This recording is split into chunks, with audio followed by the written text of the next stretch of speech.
Good morning, everyone. How you guys doing? Okay, so today we are at Wednesday, 7th of June, and this is the opening of European markets. We're still waiting for the US opening hours, and we have, of course, information from Canada coming up.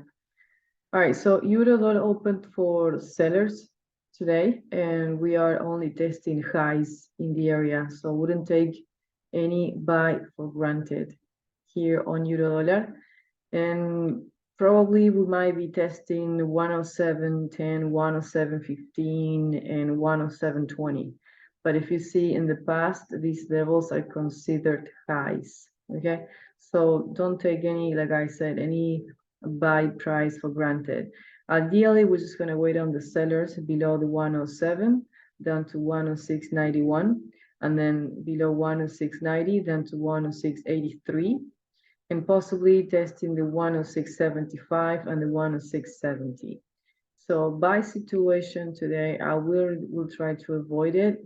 Like I said, there's only highs I can see, not much going on in terms of buy strategy. So we had to really pay attention for the euro dollar because you might notice buy possible pressure in the area, but not necessarily by strategies. Okay, so I'm just gonna wait and see what happens. I wouldn't mess around with these levels. If they're highs, it's gonna go down very quickly. And if there is any buy possibility, I'm just gonna have to really wait on that confirmation before I make any moves on euro. This is the pound dollar. Again, we are testing highs. The market is really not into buy strategy. So no buy strategies for the pound dollar in these highs. Instead, we're going to take the pullback for the sellers. So below the 24.50, we're going to go down to 24.40, below 24.40, down to 24.30, and then below 24.20, down to 24 levels again. No buy strategies at these highs. I wouldn't take for granted any buy level on the pound dollar on these prices. But again, don't rush to short because as you can see, the sellers are not really pushing the price. So we have to be concerned about that and just take slowly. I will take it from the 24.40 to make sure that there's no buyers holding the pound on the highs. Dollar Canadian, we are testing some lows. There's not much going on here. We have to wait for rates of Canada. There is some sellers around we can take, but ideally we have to wait on the buyers. So the way I see it is that we should try to avoid to short between 3,380 and 3,370. It might go down to the extension of 3,360 and try to get it from the buyers once we get to these lows. If we don't have any of these lows and the market start pushing the buyers, then we're gonna take it from the 134.10 up to 134.20 and then 134.50 and so on.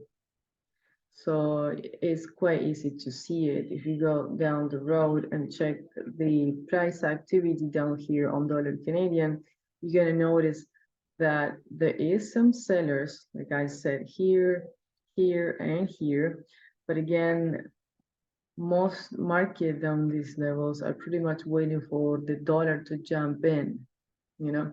So that will be the situation. Kind of dangerous for the seller and more ready for the buyers. All right, so we'll see what happens. Commodity size, we have buyers here for gold, buyer's preference. We're going up to 1970, 1976. I wouldn't take sellers today. We are about 1950, so I'll just rather wait on buy strategies. Okay. 1970 looks like a perfect target for gold today. We'll see what happens. All right, guys, again, remember, we have information from Canada, so pay attention to dollar Canadian. Try to stick to buy strategies, even if it goes down. We wait on the buyers, okay? If there's no down at all from these prices, we're still gonna go for buyers. But 134 is the price that we're gonna take before buying dollar Canadian. All right, that's all we got for now. And again, you can join me live training sessions. I run these live market alerts you can contact me from my website and join me to first of all understand price action, and then of course trade on daily basis. I do a scalping, I do the majors, and that's the way to go on today's market situation. All right. I wish you luck today, and I'll see you tomorrow. Bye bye.